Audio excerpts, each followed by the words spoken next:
The southern Gujarat chamber of commerce and industry દ્વારા આગામી તારીખે 20, 21 અને 22 ડિસેમ્બર 2024 દરમિયાન સવારે 11 થી રાત્રે 8 કલાક સુધી Pandit Deendayal Upadhyay Indoor Stadium Athwa Line Surat ખાતે Sparkle International Gems and Jewellery Exhibition 2024નું આયોજન કરવામાં આવ્યું છે. આ વખતે ચેમ્બરના સ્પાર્કલ એક્ઝિબિશનનું ઉદ્ઘાટન લોકપ્રિય ફિલ્મ અભિનેત્રી ઈશા દેઓલના હસ્તે કરવામાં આવશે.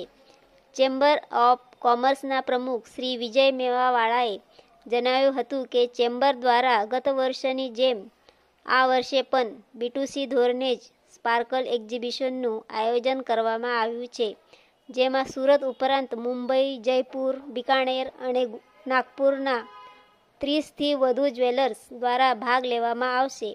આ તમામ જ્વેલર્સ દ્વારા અવનવી અલંકારિક ડિઝાઇનર જ્વેલરીનું પ્રદર્શન કરવામાં આવશે.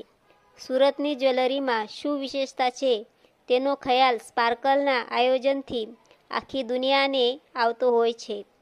B2C ધોરણે એક્ઝિબિશનનું આયોજન કરવા પાછળનો મુખ્ય હેતુ એ છે કે સ્પાર્કલ પ્રદર્શનમાં કસ્ટમરને એન્ડ ટુ એન્ડ પ્રોડક્ટ જોવા મળે છે.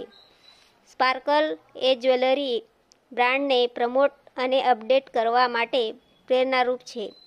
ચેમ્બર ઓફ કોમર્સ દ્વારા સ્પાર્કલના આ પ્લેટફોર્મ પરથી જ્વેલરીને એક આયામ સુધી લઈ જવાનો પ્રયાસ કરવામાં આવે છે.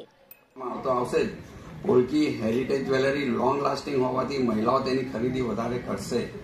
બીજું, આ પ્રદર્શનનું એક મુખ્ય આકર્ષણ એવું છે કે તેમાં 3.75 kgની સિલ્વરની મૂર્તિ મોદી સાહેબની પ્રતિમાનું એક જ્વેલર દ્વારા આયોજન કરવામાં આવ્યું છે. બિશન દયાલ જ્વેલર દ્વારા મોદીજીની એક મૂર્તિ મૂકવામાં પણ આવશે. એક મુખ્ય આકર્ષણ રહેશે આમાં, અને વિવિધ પ્રકારની જ્વેલરીનું પ્રદર્શન કરવામાં આવશે. જ માટે આ પ્રદર્શનમાં આપ સર્વેને ઉદ્ઘાટન પ્રસંગે પધારવા હું હાર્દિક આમંત્રણ આપું છું, અને આપણા પ્રેસ અને મીડિયા થકી શહેરીજનોમાં એક મેસેજ જાય અને આ પ્રદર્શન જોવા શહેરીજનો ઉમટે એવી આપ સર્વે તરફથી આશા અને અપેક્ષા રાખી રહ્યો છું. આભાર. જય હિન્દ.